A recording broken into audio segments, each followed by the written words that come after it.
Մարդիկ տեսան կամ չտեսան։ Շատ ժամանակ մենք մարդկանց մոտ լինում ենք ավելի զուսպ, ավելի գեղեցիկ ենք խոսում, մեր վատ բնավորությունը փորձում ենք թաքցնել,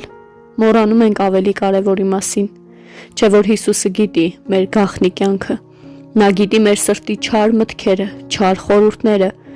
նա գիտի այն, ինչ մարդիկ չեն տեսնում, քանի որ շատ բաներ թաքցնում ենք մարդկանցից։ Հիմա մտածենք միասին, ում ենք ավելի ուզում հաճելի լինել։ Եթե մարդկանց առաջ ենք, կարող ենք ձևանալ լավը, բարի, բայց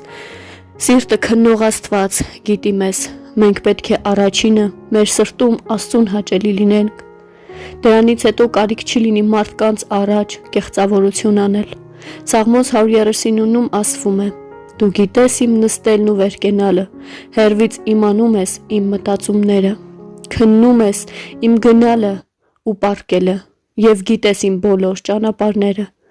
Եբրայեցիների թղթում ասվում է. «Նրա առաջ անտեսանելի արարած չկա, այլ ամեն բան հստակ է և ակնհայտ, նրան ենք հաշվետու»։ Աստծուց ոչ մի բան չենք կարող թաքցնել, մենք նրա առաջ պատասխան ենք տալու։ Առակաց գրքում ասվում է. «Տիրոջ աչքերը ամեն տեղ են, հսկում են չարերին և բարիներին»։ Ինչքան էլ դիմացինի մոտ թաքցնենք մեր իրական ով լինելը, Աստված ամեն բան շատ ավելի լավ գիտի։ Պետք է վախենանք Աստծուց և հեռու մնանք չար արարքներից։ Հիշենք, որ հավատացյալի իրական կյանքը երևում է ոչ թե մարդկանց առաջ, այլ գաղտնի կյանքում, երբ միայն Աստված է տեսնում, և մեր գաղտնի կյանքը հաճելի է Քրիստոսին։ Տեր օրհնի քեզ։